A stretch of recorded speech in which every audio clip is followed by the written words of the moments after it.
Hey guys, welcome everybody. It's good to see you. Good to see you. We're just going to give it a little time here. Hey, Sleepy, you're first to the party, Sleepy Mama. Good job. Good job. I'm doing good. I'm a little grumpy today. I'm just going to warn everybody right up front. Church is going to be in session tonight. So if you didn't come for church, well, stay anyway. That's all I'm going to say. Hey, Susie, good to see you. Hey, guys. Welcome, everybody. Yeah, I'm a little fired up today, guys. And I'm going to tell you why here in just a little bit. But I'm not fired up at you. That's the good news. But I'm fired up, and I'm going to talk about it tonight. Maybe the best way to put it is I've got a couple of things I need to get off my chest that I want to talk about. It's going to make me feel better. It's hopefully going to help everyone out there in social media land understand me a little bit better and where I'm coming from and what I'm trying to accomplish. So yeah, we're going to have a little church session tonight. Not literally. I don't think you want to hear an Episcopalian wax eloquent about the good Lord, because that can get a little boring. But we are going to hold a little church session about rural America tonight. Because frankly, today I got right up to here with some things. And not just what I see on social media, but what I'm hearing out there and what I see in my comments. And, you know, these are my people. I come from rural America. I live in rural America. And I've got some things that I want to talk about tonight. That's the bottom line. Hey, B. Heard, good to see you. Good to see you.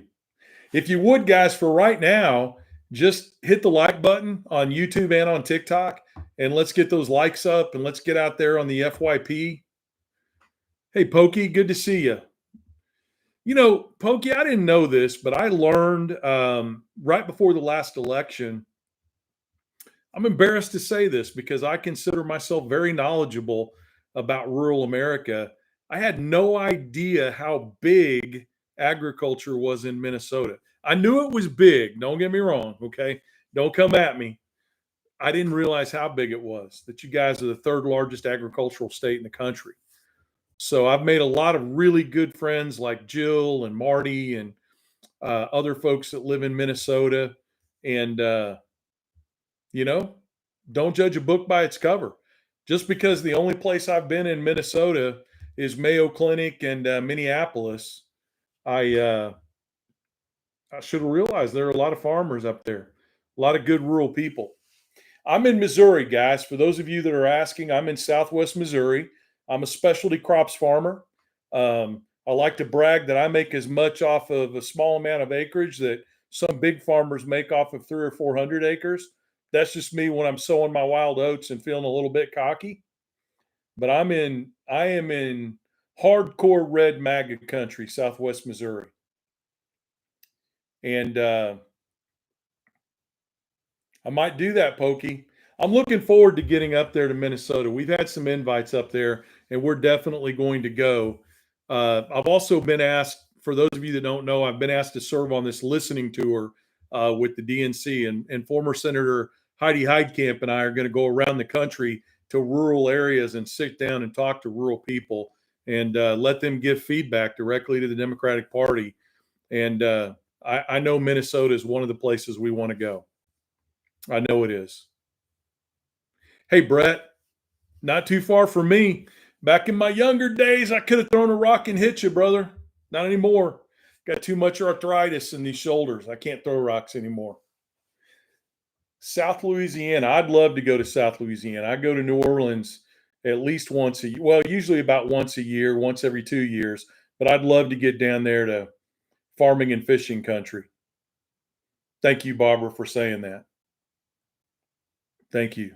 Yeah, I think Vanessa, the listening tour is going to be really good. I think it's going to be really good for everyone involved. And I made a commitment to them, and they made a commitment to me, because I let them know right up front I was not about going around the country shilling for the Democratic Party. I mean, I'm a Democrat. I've never hidden that fact from anybody.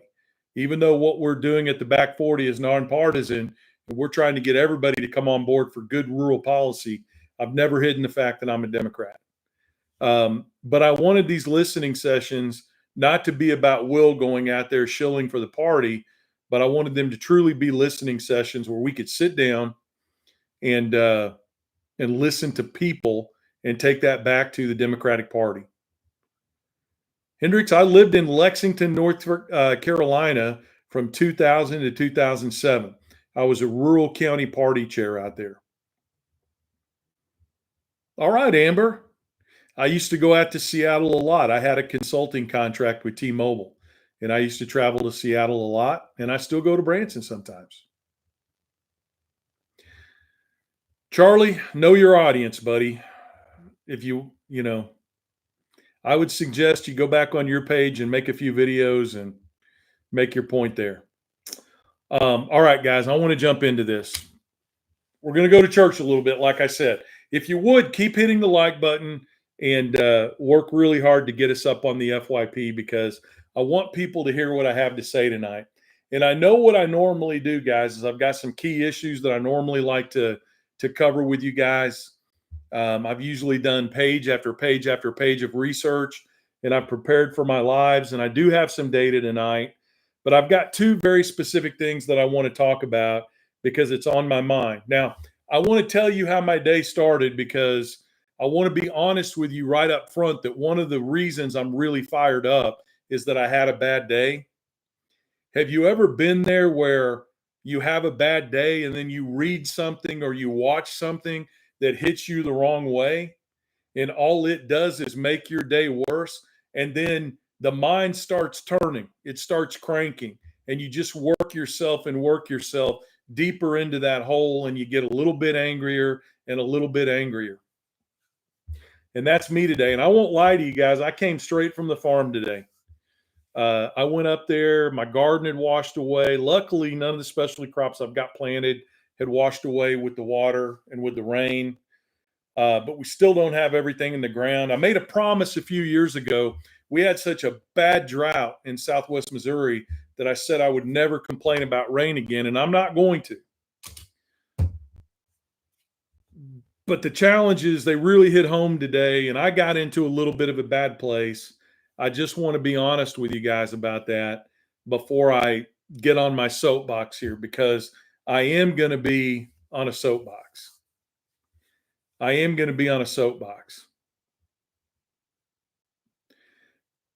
First thing I want to talk about, guys, is, and this isn't about woe is me. I don't want you to take it that way.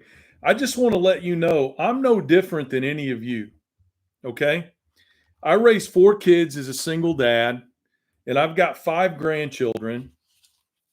And like many of you who are parents and grandparents, my entire life is dedicated to helping to make a better world for them. All across the board.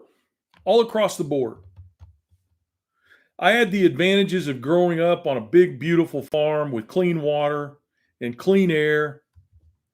And I've talked to you guys about what a wonderful experience it was. My dad died when I was 5. We didn't have a pot to piss in. My dad had no life insurance. Hell, he was 30 years old, guys. He didn't have a plan. He thought he was going to live forever, just like anybody else who's in their 20s or their early 30s. But he died. He got a rare form of cancer. He died. He had no money. And we didn't have a pot to piss in. And we were poor. We lived in government housing. We used food stamps. If you can think of a social safety net project out there, we used it. And I spent the first 7 years of my life, most of it, living in the projects. And there were good parts of that. There were different kinds of people there, even though it was a smaller city in Southwest Missouri. So this was at the close of the Vietnam War, and I got to meet people that were being brought over from South Vietnam who had supported the United States. I got to live around people of color, which is not an experience that I got once I lived to rural America. So there were good parts of that. But I've said this to you guys over and over and over again. My real life started when my grandfather came and picked us up when I was 7 years old and took us to the family farm. And I grew up in rural America. That's where I grew up. I grew up on a farm in rural America. These are my people. It's the part of the country I love.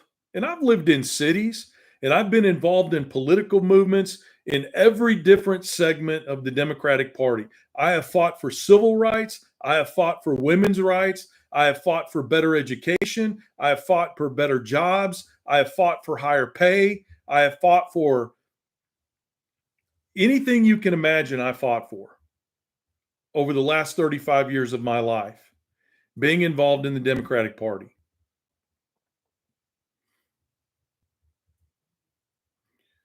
But my roots are firmly in rural America for all of the good things that it offers, for all of the positive, wonderful experiences that I had. Until you've gotten up in the morning, done your chores, grabbed your dog Cowboy, gone out and dipped your hot feet in a cold creek, walked in the woods, walked through the pastures, played with a newborn foal.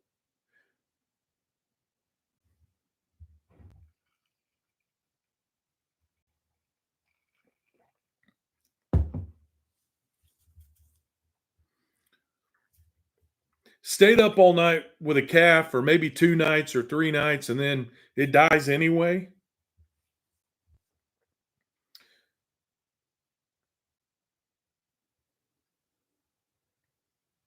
That's the rural America that I'm talking about. I'm not I'm not talking about the rural America that we've painted the picture of. But I'm no different than any of you. I work hard. I have a farm. I have a political consulting company. I'm trying to start a company that will take Missouri agricultural products and sell them to the rest of the world. And what I come on here and do every day, it isn't for clicks and likes, guys. If I was just doing this for clicks and likes or because I wanted to have a side hustle, I would do what everybody else does. I would come on here and I would bring up MAGA people every day and I would make fun of them and I would belittle them and I would tell them how stupid they are and I would tell them that they're deserving everything they're getting. And I would snicker and I would laugh and I would mute them and I would do all the other things that people do when they're trying to get clicks and likes and make money on TikTok. And I'm sorry, guys, I'm just going to let it all hang out tonight. And I get it. It's going to turn some people off, but that's who I am. I'm too old to care. That's not why I do this. And I'm fired up about a couple of things tonight, and I'm going to tell you about both of these. I want you to know this because I want you to know who I am. And if you really, truly want to be a part of what we're doing at the Back 40, I want you to be on the same page with me. So, yeah, we're going to church, but at the same time, this is about you understanding what we're fighting for. And I know a lot of you already get it. I know most of you already get it.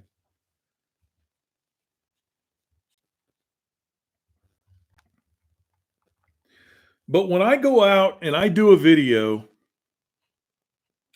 and I talk about the fact that 33% of our small farms and ranches could go out of business in the next 8 years, when I talk about the fact that 700 rural hospitals around the country could close in the next year,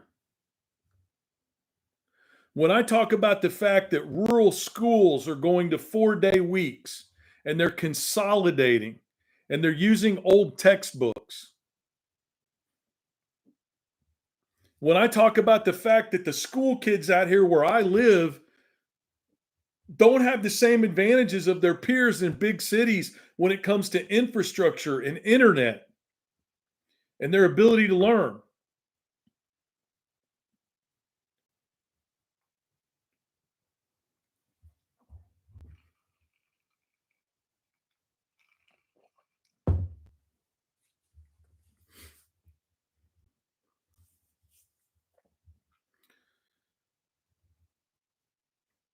When I talk about those things, and I have thousands of people pouring into my comments from all over the country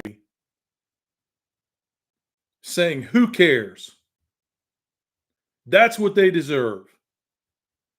You voted for it, live with the consequences. F around and find out. Nobody's worried about you. We don't care. You're all racist. You're all homophobic. You're all haters.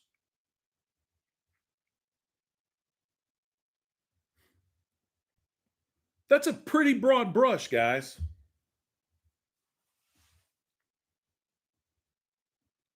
That's a pretty broad brush.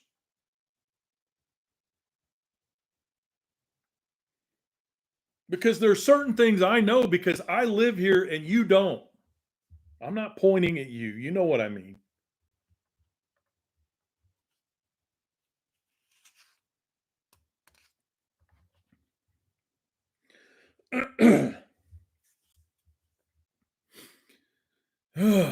You guys know I cry at grocery store openings, so some of these things.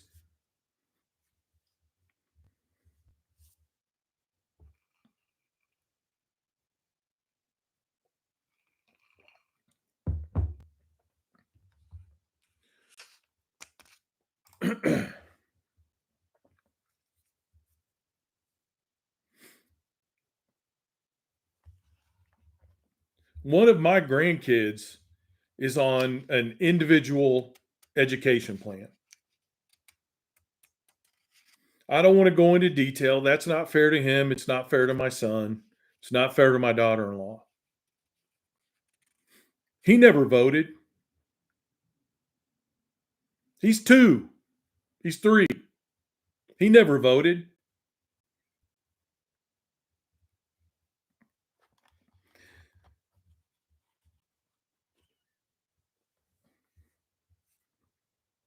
He never made a political decision that should deny him the opportunity to sit in a school 4 days a week.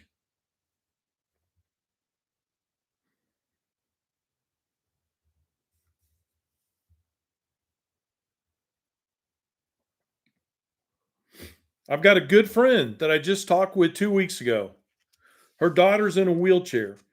She has a form of muscular dystrophy. She'll never get out of that chair. She'll spend her entire life in that chair.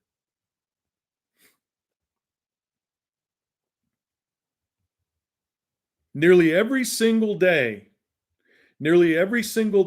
she takes advantage of a program that's available that all of you help pay for with your tax dollars because as a country, we said she's worth it.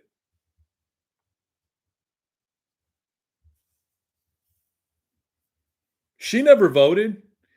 She never made it a political decision in her life.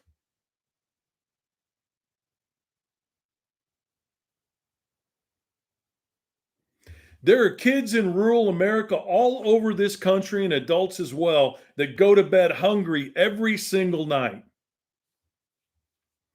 They never voted for tariffs. They never voted for small farms and ranches going out of business. They never voted for empty shelves. They never voted for higher food futures and higher food prices.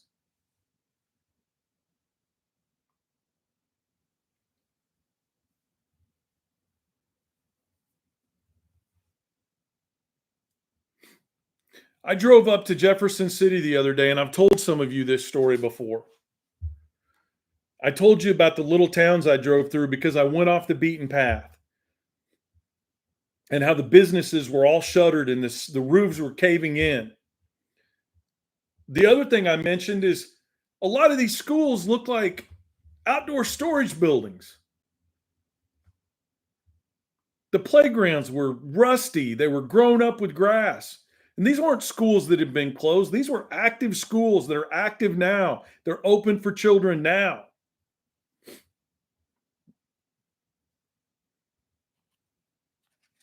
And the facilities are run down. And we've closed down programs that feed these kids farm to table. I saw 3 separate elementary schools that were in that shape in small rural towns. Not a single one of those little kids voted for Trump.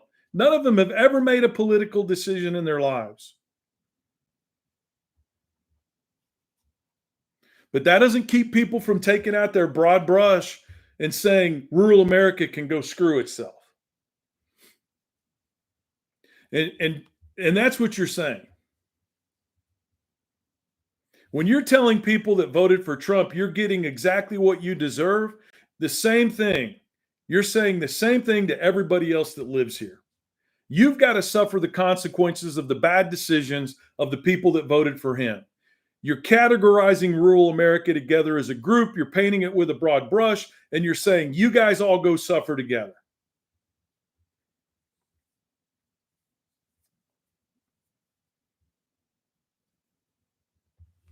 "30% of rural America did not vote for Trump." And those are just the registered voters, guys. Those are just the registered voter. People toss that number around all the time. Even people that claim to be supporters of rural America are constantly throwing that number out there. Well, 70% of them voted for him. 70% of farmers voted for him. 70% of rural America voted for him. And we should be concerned about that. We should want to try to change that. That's what the back 40 is all about.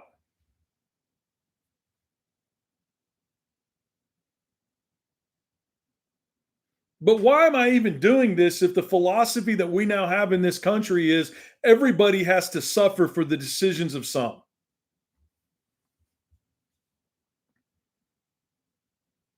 Does anybody understand? I know you guys do. Please, just I'm using the collective you, okay? Do people not understand what's going to happen in this country if we lose rural America? If we lose our small family farms and ranches? If we close off agriculture and rural America to a whole generation of Americans because you just can't make ends meet there anymore?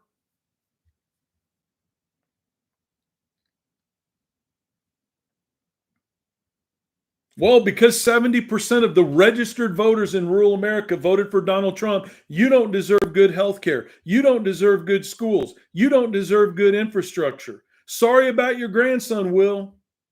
Sorry about your daughter, Maggie.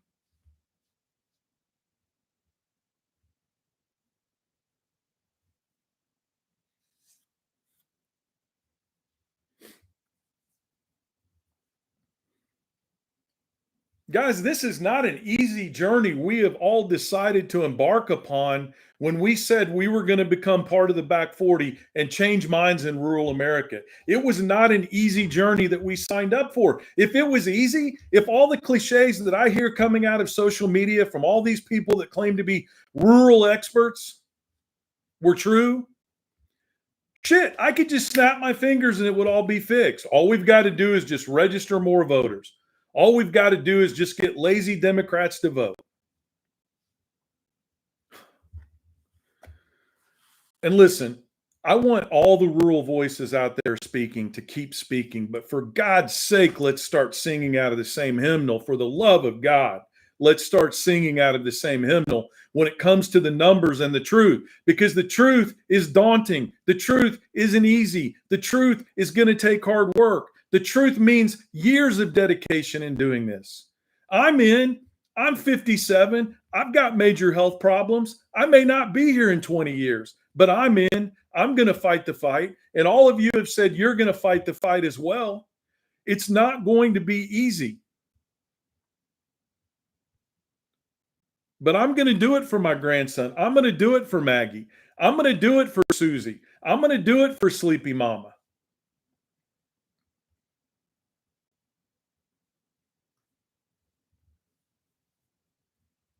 But it's going to be hard. It's going to mean stepping outside of our comfort zone. It's going to mean changing minds. Guys, I've been doing this for over 30 years. I have, and again, I'm not trying to toot my own horn. Not only have I fought to get people elected in rural America, I've paid for it out of my own pocket. I have supported rural candidates across my state because I want my granddaughters to not grow up as second class citizens. I've done this for 10 years. I've sent out text messages for free. I've made live calls for free. I've donated to campaigns out of my own pocket, often when I couldn't afford it, because I'm in it to win it. And I know you are too. I know none of you want to go to your grave knowing that you've left a society behind that treats marginalized people, people of color, and our daughters and granddaughters as second class citizens. It's not going to be easy, but we can't trick ourselves into thinking we can play this game of clicks and likes by constantly bashing the opposition and painting with a broad brush and including everybody in the same category, and at the same time think that we can convince them to change their vote to support good policies for rural America. The math doesn't add up. I've done this for 35 years. The last 2 weeks, because of all of this talk I've seen on social media, I've said, Will, I've started second guessing myself. I said, Will, go back to the numbers, pull up county by county, the state of Missouri, look at the margins of victories for the Republicans, and do the math that says you can win back rural Missouri by just registering more voters and by getting lazy Democrats to vote. I did it 3 times. I've spent over 6 hours looking at the numbers in the last 2 weeks. And guess what? You can't do it.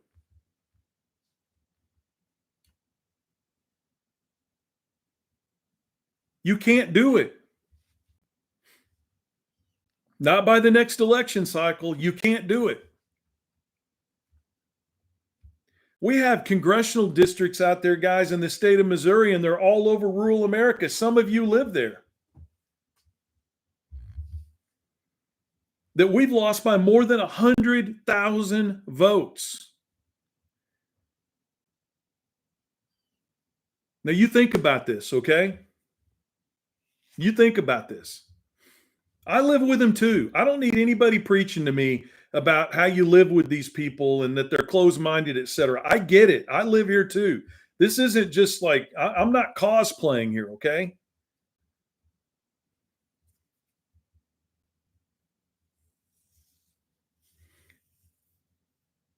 It took the Republican Party, guys, listen, when I was laying in that hospital when I was 12 years old with my mangled arm from that farm injury in traction for 2 months, it was the exact same time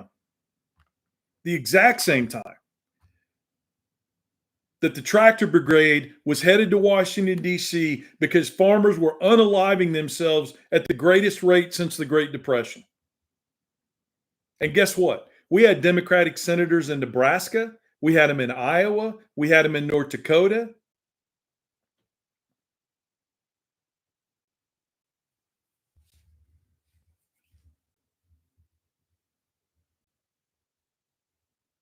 It took them 30 years to turn the blue parts of my state in rural Missouri that were Democratic areas. It took them 30 years, even longer than that. They started in the early 80s.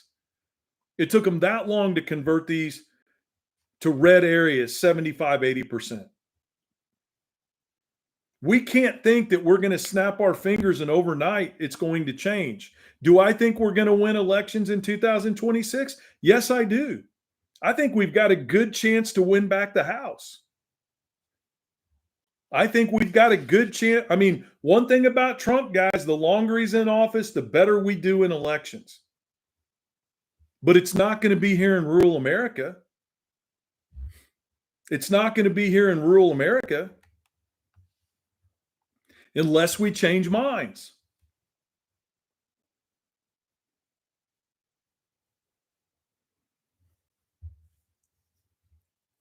And I'm not just talking about Republican minds. In the state of Missouri, we've got 1.6 million registered Democrats. We've got 1.8 million registered Republicans. We've got 104,000 independent voters, and we've got 879,000 unaffiliated voters. But we have this pipe dream of thinking that all of a sudden we're going to go register 10 times the number of people that we registered when we were putting abortion and workers' rights on the ballot. We're going to register 10 or 15 times the number of people that we've registered at our peak registration in the Democratic Party.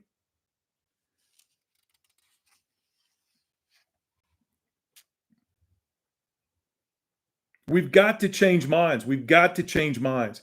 Even if we only change 5% of the minds in the Republican Party or 3% of the minds in the Republican Party, and we change 7% of the minds of independents that vote for this nonsense, we can win in rural America. But there is no valid scenario to get good policy in rural America that doesn't involve changing minds. Thank you, Ketch. That's exactly what I'm talking about.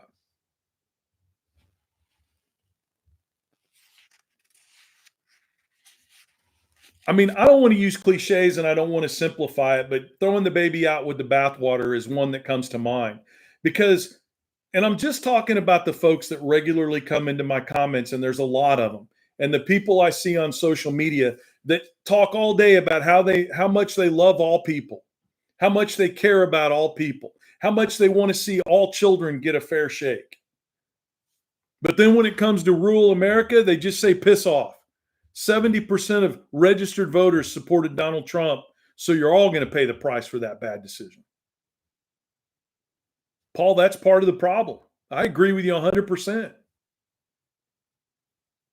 I agree with you 100%. We've got to fix that. But that's all part of the effort to change minds. The Democratic Party turned its back on rural America for years. And it isn't that we didn't care about the issues that existed there. We took this approach that we could win elections because we focused on the presidency and just keeping control of the House and Senate, rather than looking at that dichotomy of having representation across the country.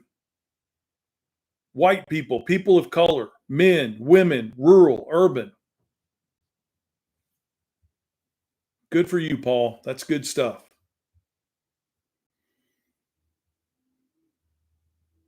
And listen, I'm sorry that you guys are catching the brunt of this today. This is me venting, okay?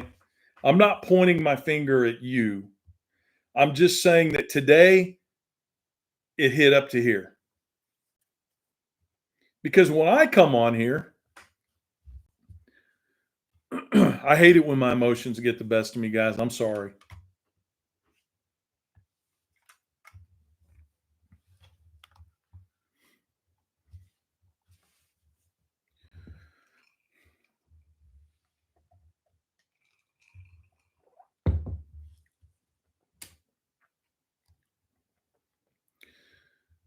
When I come on here and I talk about these things, when I came on here and you honored me, and I mean this, when you honored me by following me and saying you would become part of the back 40 and that you would help me spread this message in rural America. And when people like Susie and Sleepy Mama and Cece and other people that live out in rural America started making videos, and I know how hard it was for them to do that because I met them before they made those videos, talking about how these policies were impacting them. When I come on here and do this, I'm just like you. In the back of my mind, I'm thinking about people that I care about, that I love, who are part of my family, who are my friends. And for every little poor kid, just like I was, that I want to see get the same fair shake that I did. I could have gone either way, guys. I grew up in poverty, and because of rural America And the fact that my grandfather came and got us and put us on the farm, and I got to go to an excellent school in Bolivar, Missouri, that put money into the schools, that focused on programs that gave us the same opportunities that kids in schools had. I got to go, I got to play football even with a disability. I got to throw the shot put and discus even with a disability. I got to debate. I got to travel all over the country. I got a full ride to college and debate because my little rural school offered debate. And nothing gave me more satisfaction than when I went to the nationals in a sophomore in high school and I won third place in the nation. And I got to write my name up on that board and then put Bolivar High School beside it when I was debating kids from the Bronx High School of Science and from Downers Grove in Illinois and from all these wealthy private schools in California, New York, and around the country. I got to do that because my community cared about its kids and we invested in education. And I got those same opportunities. And I know what it meant for me because I could have gone down a completely different path. And I just want my grandsons and my granddaughters to have those same opportunities. And I don't feel like in a country like ours, that's asking for too much.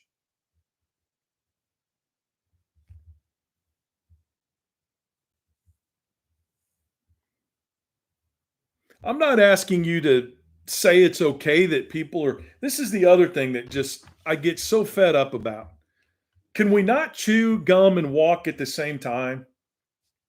Can we not oppose racism? Can we not oppose misogyny? Can we not fight for the women in our lives? Can we not fight for the people of color in our lives? Can we not fight for marginalized people in our lives? But at the same time, go to people that are struggling economically who are open to change and tell them a version of rural America that will be better for them if they just come join us in this fight. Can we not do both of those things? Do we really have to come into my comments and make the argument that, well, Will, if you're fighting for rural America, then you're fighting to defend racism. You're fighting to defend misogyny. You're fighting to defend the abuse of marginalized people, even by opening up a conversation with somebody that voted for Donald Trump or who is a Republican. Listen, guys, I just took 11 bags of bullshit up to my farm today and spread it on my garden. I know bullshit when I see it, and that's bullshit.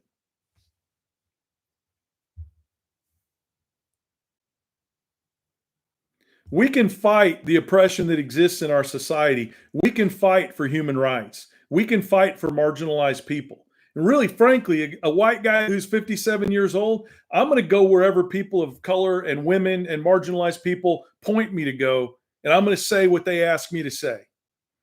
I'm not going to pretend that I know or that I have all the answers. I'm not going to go tell people that I have no understanding of the challenges they face, the challenges that they're dealing with every day, the hoops that they're trying to jump through.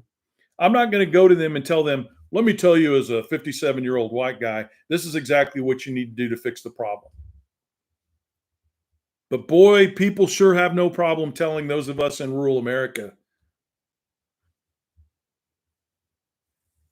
how stupid we are, how ignorant we are, how we don't vote for our best interest.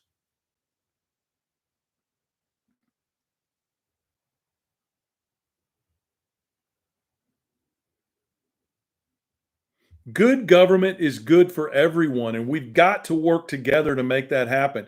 The reason I'm focusing on rural America and good policy here, guys, is because I truly believe we have a limited amount of time to save it. We are headed on a course that is closing our rural schools, it's offering our kids subpar education, it's destroying our small family farms and ranches. That's going to affect the food supply, which is going to impact everyone. It's taking away an entire way of life from kids, not only in rural America, but from in our cities as well, that are never going to have the opportunity to farm or to build a rural agricultural lifestyle because you've got to have 300 acres and 150 head of cattle to do that now.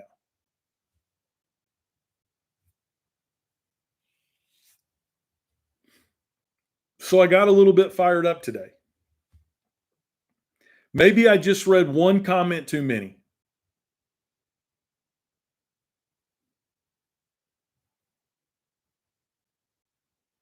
And I'm like a lot of you, I'm human.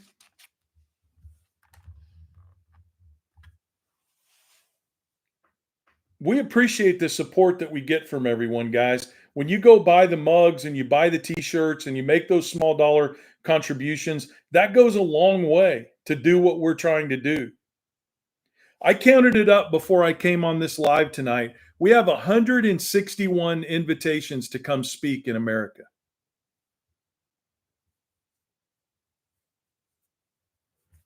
You don't know what you're talking about, Styrene. I'm sorry. You have no idea what you're talking about.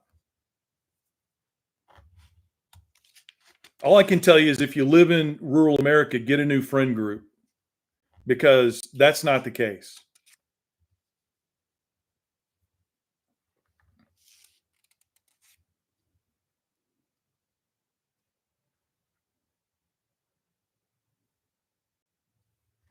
So if we're in this fight together, if we truly believe that we want to make life better for everybody in rural America, then we've got to have the patience to fight the fight.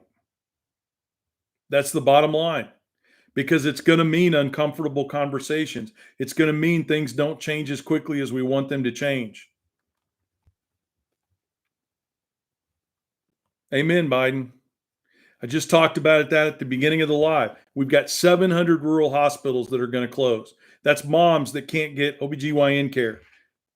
That's kids like me laying on a farm with a farm injury that don't get to a hospital for an hour and 50 minutes.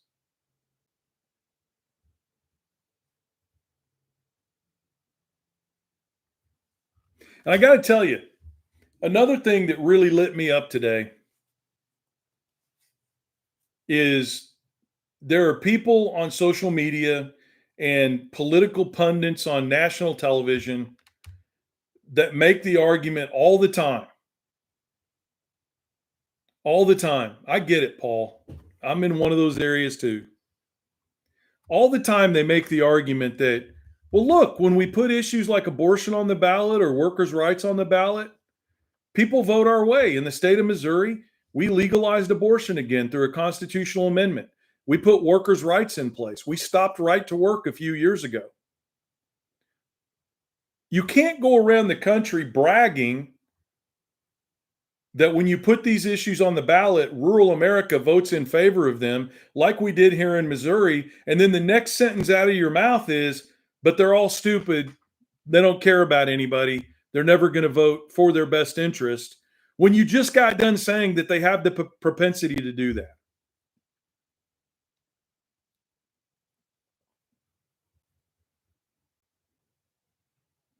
That's what we're fighting for here, guys.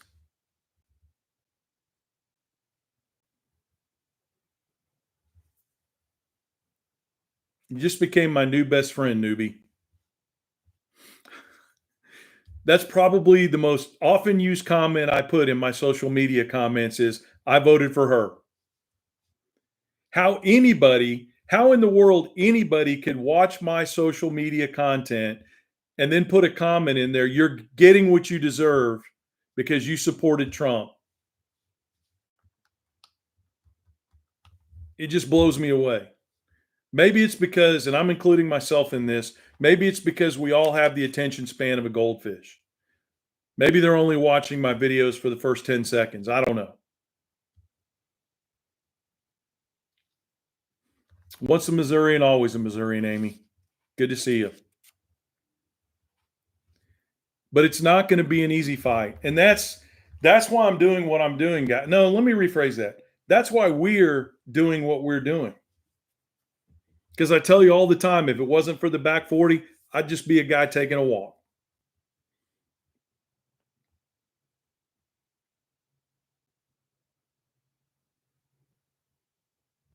And I'm going to tell you something else. If you hear anybody, and I'm going to expand this out, beyond. I'm going to expand this out beyond just rural America.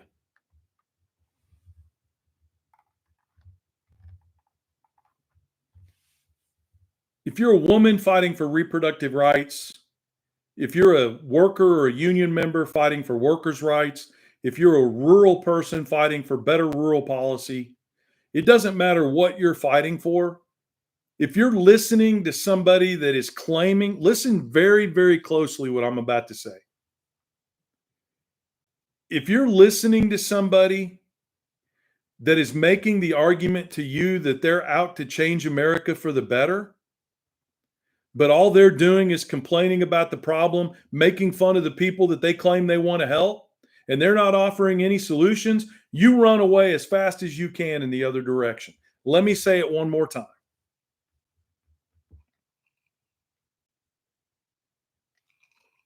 I'm sorry, guys. My allergies are killing me today. I'm going to say it one more time. If you're listening to somebody that claims they want to fight for a just cause, I don't care what it is, women's reproductive rights, better workers' rights, health care, whatever it might be, if all they're doing is making fun of the people that they claim to be fighting for and they're not offering solutions, run as fast as you can in the opposite direction. And it's not that I'm not willing to take the heat. You guys know I'll take the heat all day long. Let people come in and say, you know, rural America can FAFO and all the other things that they say. But one thing you can say about the back 40 is that we're in it to win it. We're in it to create change. And we've already done that. Thanks to all of you. We stopped this nonsense in Rolla, Missouri. We stopped this nonsense in other cities in Southwest Missouri with sanctuary cities. We've gone out and we've spoken to hundreds and hundreds of people at this point. We've got an event next week where we're going to be in front of 300 to 400 people talking to them about what we need to do to get better policy in rural America. And I'm talking to Democrats, independents, and yes, Republicans. It's not comfortable. Do you think a guy with my political views? Well, if you know me well, you know I love this. I love to go stand in front of Republicans. And you know what my goal is every time I do that? If I go talk to Republican cattlemen or I'm out there talking to Republicans in rural America, my goal at every one of those events is I just want 2 or 3 of them to walk up to me afterwards and reach out and shake my hand and say, "You made me think about some things today that I've never thought about before. I made my vote. I'm not happy with the results, and I'm ready to fight for rural America." And guys, it happens.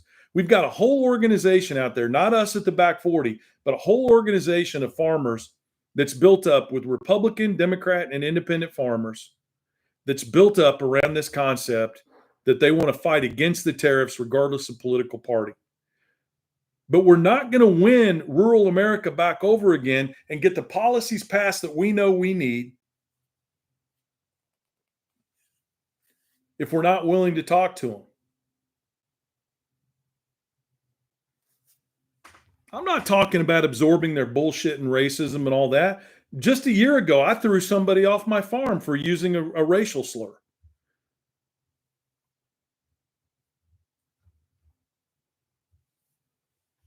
Talking to rural people is not the same as condoning horrific behavior. But we can do both. We can talk about what's wrong with rural America, and we can open our minds to talking with people who disagree with us. Most of the voting in rural America, guys, if you look at the polling, and again, I'm about numbers. I'm not about feelings because I'm not going to go out there and argue to people that your feelings are not facts and then turn around and do the same thing back to them. The bottom line is the majority of voting in rural America is driven by economic angst. It's just a fact. The majority of rural Americans, over 70% of rural Americans oppose an abortion ban. 60% of rural Americans believe that taxes on the wealthy ought to be increased in order to help out working people and to build businesses all over the country, in inner cities, rural America.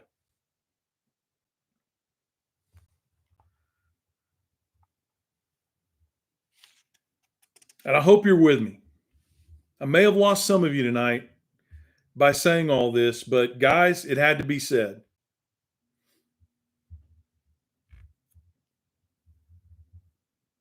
It had to be said. Because people I love are paying the price for this attitude.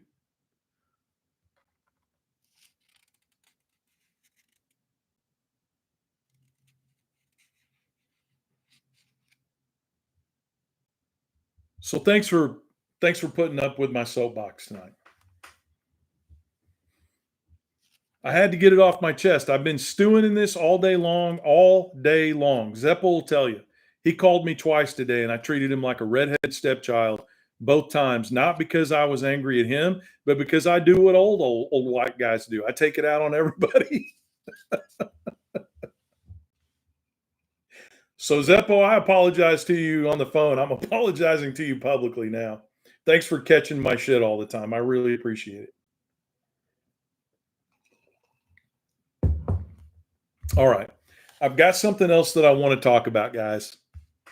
I had a really great phone call today. I'm not going to share any names today, but I do want to let you know that I had an hour-long talk with a farmer from Florida today. Had an hour-long talk with a farmer from Florida today. And it was a tough conversation because of what she was going through. We all remember our good buddy Skylar, right? I tried to do the Lord's work, guys. I really did. I really did try to do the Lord's work. I reached out to Skylar. Heck, we even got him to admit on a live that he thought Donald Trump should be impeached, right? Remember that? I thought that was pretty good. But Skylar got his check. Skylar got his check. That was the end of that. But I want to let you know, I want to just tell you this because I think this is really important. Get out your back 40 notebooks and I want to write you down. I want you to write this down. You know the money that Skylar, had not been reimbursed for these rotational grazing efforts that he had made on his farm?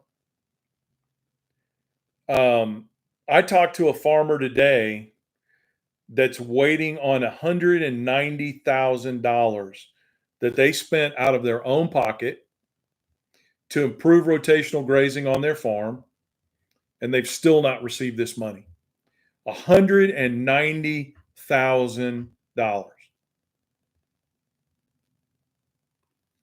$190,000. And they're scared. And let me tell you what's happening to them. If you guys remember when Skylar first talked about this, he was worried about this vicious cycle that was going to occur, right? You remember? Those of you that followed that, do you remember what he was saying? He was worried that he was going to reach a certain point where in order to cover his operational costs, he was going to have to start selling off cattle in order to pay those fees. And then what was going to happen when his loans came due in the fall, when the cattle were gone? Well, this farmer I talked to today, and you're going to learn more about her. She's going to send me some information today, and she's ready to speak up. And she was I'm telling you, I say this all the time, back 40, but women are going to save us. Women are going to save us. I've been involved in politics for over 30 years. I've worked with some really tough, strong women. But I want to tell you, I've never seen women standing up and fighting like they're standing up and fighting today. Like they're standing up and fighting today. It makes me so damn proud to see my daughter doing it and to see all of you women doing it. Kelly, great question. Thank you for getting me back on task. I appreciate it, Kelly. They raise cattle. And they are already advanced to the point where they're caught up in this vicious cycle. They've passed the point where they had bills due and they had to start selling off cattle in order to pay these bills. Now, let me tell you what the challenge is, guys. I don't have a cow-calf operation anymore, but at one time I managed a 300 cow-calf operation with my mom and stepdad, and when he passed away, I ran it for my mom. they've had to start selling off cattle to pay the bills. You and me both, Bob. They've had to start selling off cattle to pay the bills. Again, I don't want to mention any names yet, but I'm hoping before too long you guys will get to hear this story directly from her. But they're already caught up in this vicious cycle where they're having to sell cattle to pay the bills because they haven't been reimbursed this $190,000. Now, a lot of you, Kelly, I love you. A lot of you who have small businesses, you know what a $190,000 hit to your business would mean. You know what it would mean. Well, they're caught in this cycle. And the big problem that cattlemen are facing, and when I say cattlemen, guys, I mean let me call them cattle producers, because I've got some strong cattle producing women out there that are going to come at me. Cattle producers. The big problem they're facing, guys, is that our herds right now, HERDS, our herds are at a 70-year low. And this has caused cattle prices to do this. Some of you, JPT, you know what I'm talking about. I think you're over here on TikTok. You guys can back me up on this, or if I get anything wrong, tell me. But our herds are at a 70-year low. Cattle prices have gone like this. So if you're down 100 cows in your herd, so like this farmer that I talked to today, they normally have a 400 cow herd.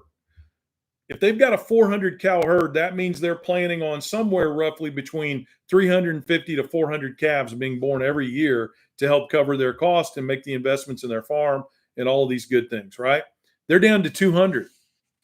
They're down to 200 cows in a cow-calf operation that they planned to have 400 cows to sustain. And you can't go to the sale barn and buy 200 cows because they're priced out of the market right now. You got to be a really big corporate farmer, or you got to have a hell of a good job off the farm. You cattle producers, keep me straight. If I'm telling the truth here, let me know in the comments. But you've got to be a large operation, a corporate operation, or you've got to have a hell of a good job off the farm to go buy 200 cows at a sale barn right now. If you can even find them producing cows. They can't do that, especially when they've got a $190,000 hole in their budget. So now they're caught in this situation where they've got to sell cattle to pay the bills. But when they sell cattle, it reduces the number of calf production. And that causes them not to have those inventories in place later on that they can sell. Lori, it's so high right now because our herds are at a 70-year low. The number of cattle we have out there in rural America that farmers and ranchers are raising right now, those numbers haven't been this low since the 1950s.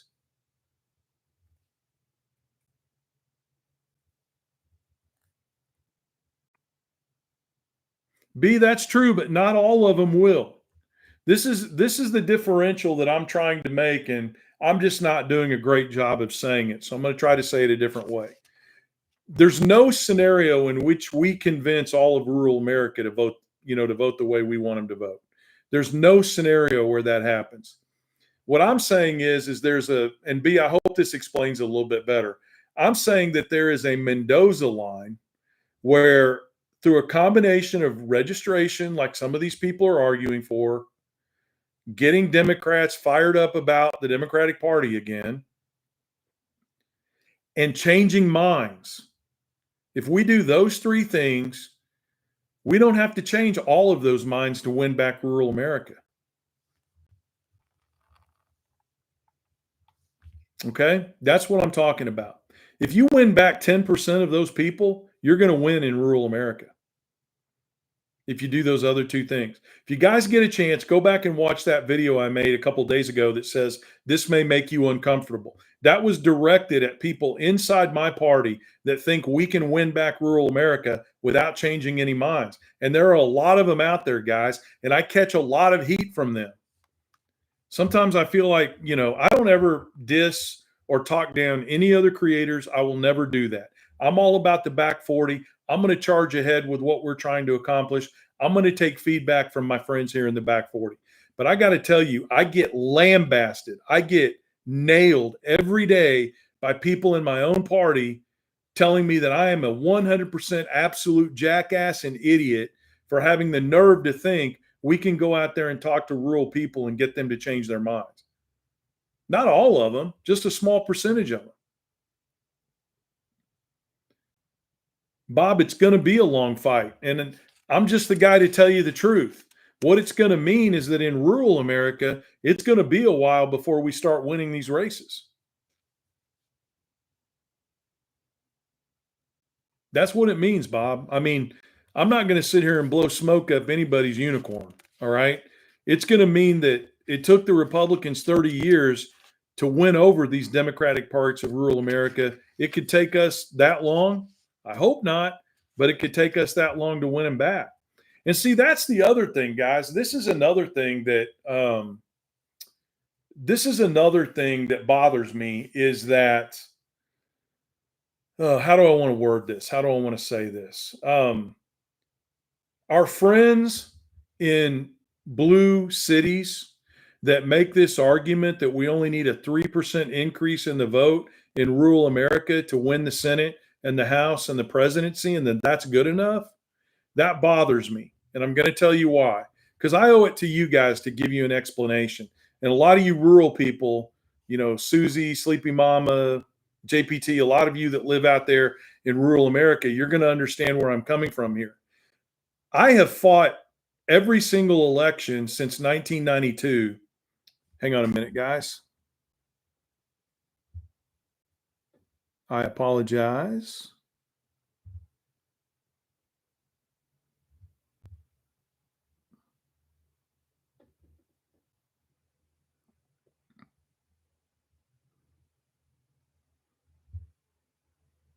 Okay.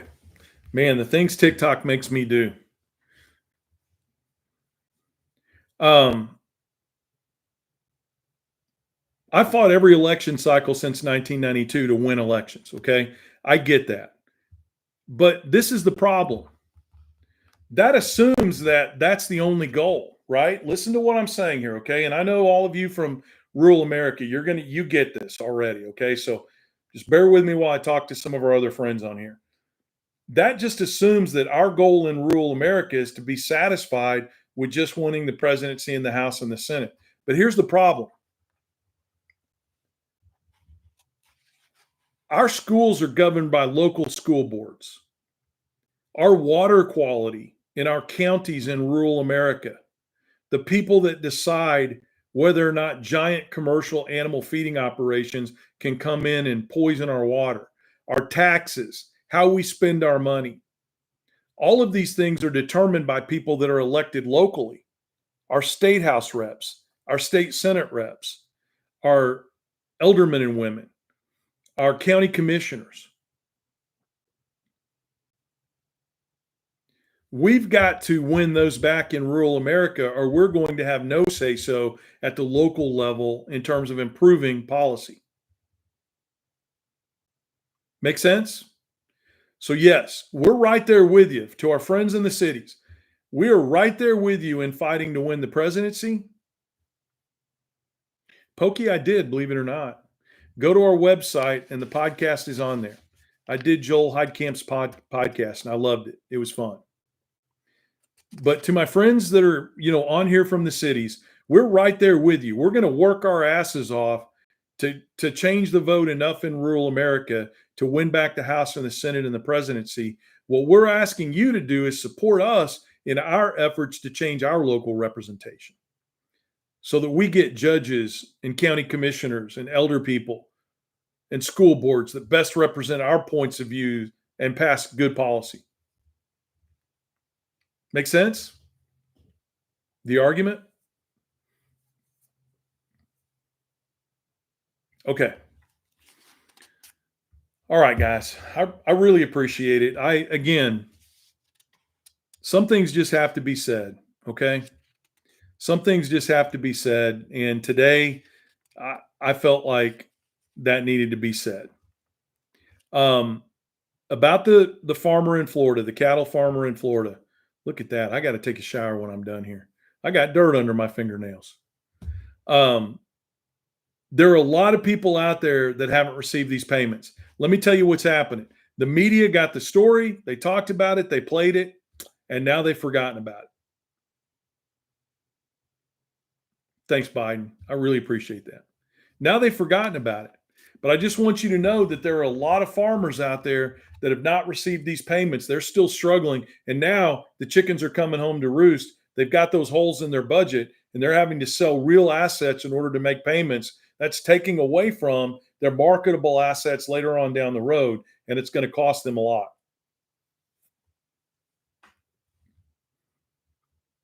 So we got to continue to fight for them. Like I said, this person that I talked with today, I think she's going to become part. She's already part of the back 40, but I think they're going to get active in telling their stories. I'm going to try to get them to do some social media that we can share here on the back 40. And I'm going to say that again to all of you. If you've got a personal story to tell, if you've got a child or a grandchild like I do on an individual education plan that's in danger, if you're on a farm that hasn't gotten its reimbursements and you're in danger of losing your farm, if you have a special needs person in your family, or you've got somebody that's critically ill that relies on Medicaid, make those videos. And Sleepy Mama and Suze will tell you, we'll share those. I'll do everything I can to get your voice out there. Because your voice is, I mean, I can make a strong argument that your voice is even more important than mine when it comes to telling these stories. Okay? So we'll do everything we can to share your stories. All right. I want to talk to you about the back 40. I guess I've probably chased off anybody I'm going to chase off now so I can get to the back 40. We need help, guys. We need help. Like I said, we've gotten well over 100 requests. Not all of these have come to fruition yet, but we've gotten over 100 messages for people saying, can you come to Southern Louisiana? Can you come to North Dakota? Can you come to California? Can you come to Oregon? I mean, I almost, other than Hawaii, I even had somebody ask from Alaska the other day. Other than Hawaii, I don't think we've got a single state where we haven't had people reach out to say, can you please bring your message here to my state? And we want to do that. But I'm just going to be honest with you. The other thing that I have in common with all of you is that I work my ass off for my money. And I'm paying for all of this out of my own pocket right now. So I'm going to do my shameless plug to ask you guys to join the back 40 and to the extent that you can to help us get the message out there. How do you do that? You go to www.theback40. Zeppo always gets mad at me when I say the www. I'm old, okay? Go to the back40official, all spelled out.com, the back40official, all spelled out.com. And while you're there, just sign up. Doesn't cost anything to sign up. While you're there, just sign up so that you can get our updates so that you know what we're doing. We post our podcasts on there, where we're speaking around the country. We've got a calendar on there that tells you where we're going to be and how you can come join us. And please, if you come see us, please make a point to come up afterwards and shake my hand and say, Will, I'm part of the back 40. Take a picture with me. Share it on your social media. I love that. That makes it all worth it. Once you get in there to the back40official.com, there are a couple things you can do. We love straight up donations, okay? That's what puts the gas in the truck for me to drive everywhere I need to go. That puts the plane tickets on the Expedia.com so I can go where I want to go. Pays for hotel rooms, etc. We need that help. Now, we are out there asking a lot of large nonprofits to donate to us, and I think we're going to have luck in that area. But do you ever feel like when you're fighting a battle, do you ever get that feeling that there's a sense of urgency that you can't wait around? You know what I mean? Does that make sense? I hope that makes sense. Sometimes I feel like, guys, I'm just an addled old dude, but does it make sense that when you're fighting the good fight, you feel that there's a sense of urgency, that the battle's got to be won now? We can't wait around. We can't sit on our laurels. We can't wait for some magical donation to come in. We want to get out there now. We want to continue to do what we're doing now. And in order for us to do that, we need some help. So buy a mug, and a lot of you have. I got my thank you cards today, okay? So if you've made a donation or you've bought some merchandise In the next couple of weeks, I'm filling them out now. You're going to get a thank you card directly from me telling you thank you for supporting the back 40. That and 50 cents will get you a cup of coffee. But I at least want to do my part to say thank you. Okay. Rachel, we want to get there. We're not there yet. I know this is going to shock some of you, but we just started this in December, guys, November. We just started this in November. Thanks, Jonna. That's awesome. When you guys get your shirts and your mugs, take some pictures of yourself with your shirts on, drinking coffee out of your mugs. Share it on social media. That'll help get the word out. I want this to be fun even while we're fighting. You know what I mean? I want it to be fun. Any way you can help out, though, we truly appreciate it. Here's the other thing I'm going to tell you. This is embarrassing for me to talk about, but I'm going to tell you guys this because I want you to know I'm doing it. Starting next week, I'm actually getting on the phone and I'm going to start calling people of means that I know that want what's right for rural America, that believe in what we believe in. And as hard as it's going to be, I'm going to call them and say, we need your help. We need your help. So if you know anybody like that, send them our way. You know, we'd love to talk to them. I promise you, it's not going to go to Will's new pickup truck. It's not going to go to a new tractor. We really are putting this money back into the back 40 to help it grow.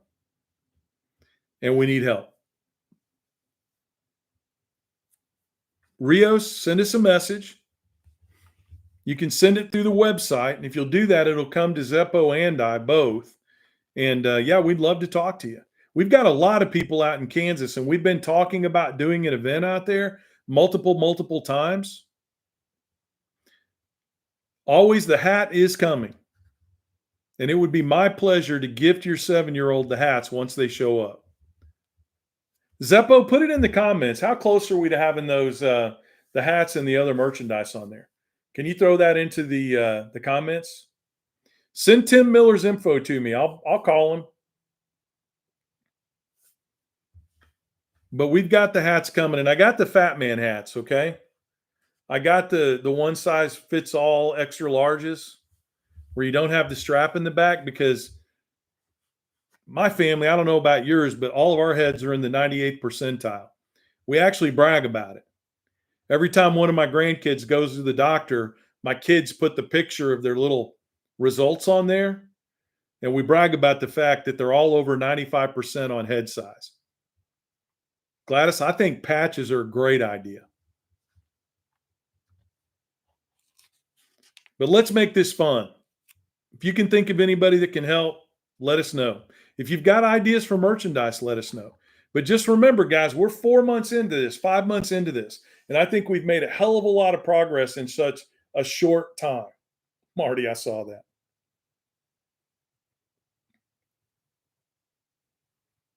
And we're going to do much more. All right, guys, listen.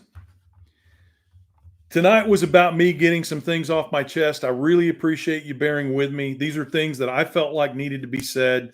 I know you guys are all in it with us, and I really appreciate you. Maybe I just needed a good therapy session with 500 of my closest friends between TikTok and YouTube. Maybe that's what I needed tonight, was a good therapy session with 500 of my closest friends. But I feel a lot better.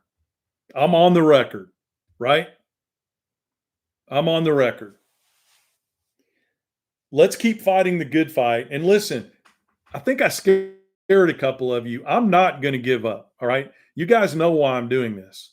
I'm doing this for those 5 grandkids I've got, especially those three granddaughters. I'm not going to give up.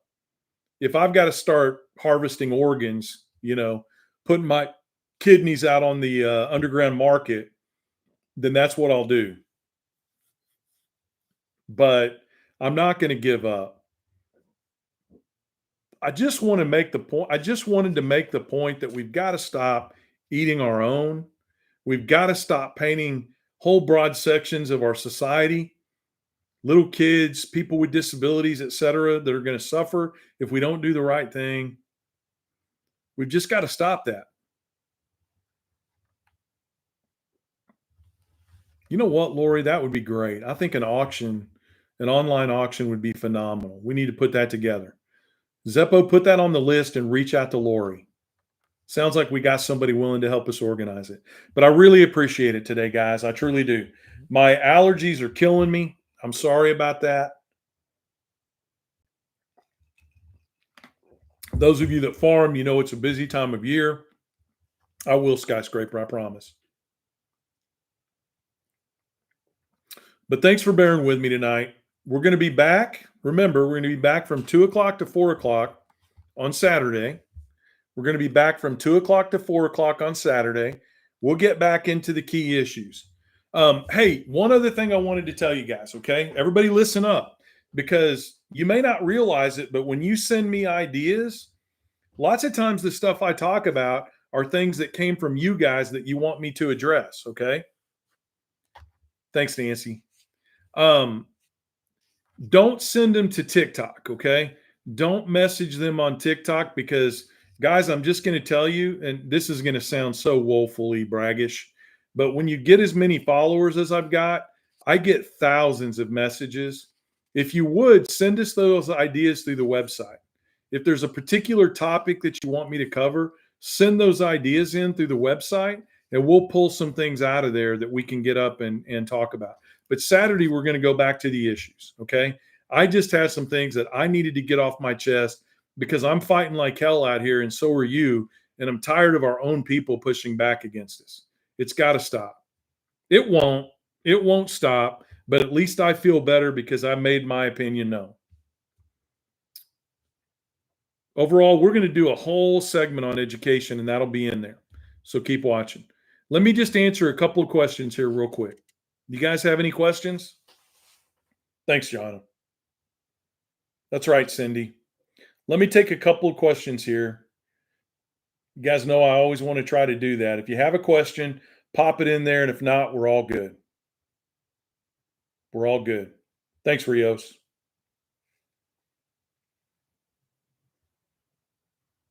Okay, guys, listen. I'm always in Kansas, Josh. I've got a brother that lives over there. If you want to buy me a cup of coffee or a couple of eggs over easy with bacon and toast, just let me know, man. I'm always good for a Kansas breakfast. So, when am I running for office? Stay tuned. Let's see how big this movement gets. That's up to you guys.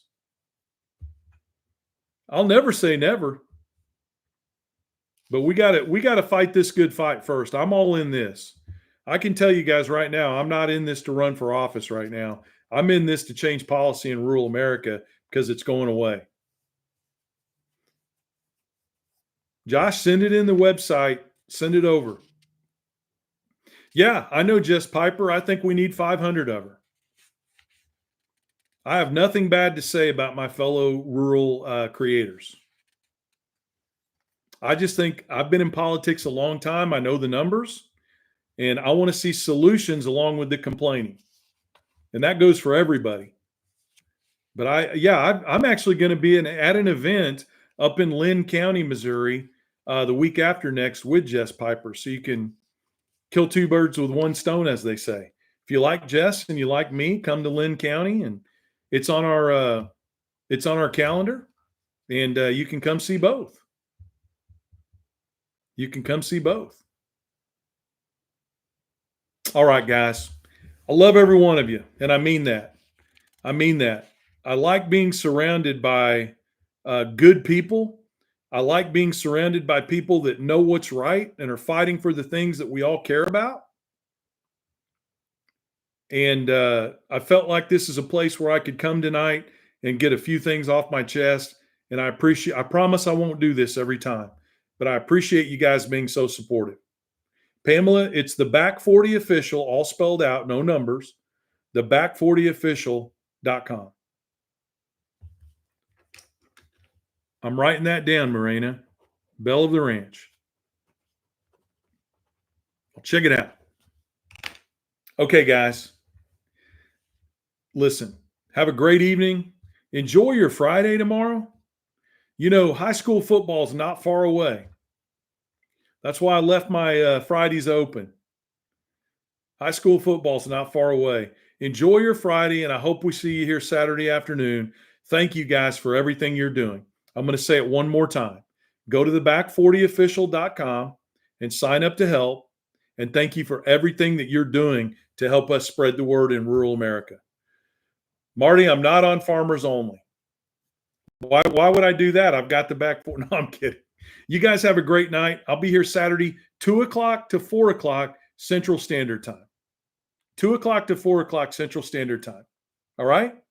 Have a great day, everybody. I'll see you.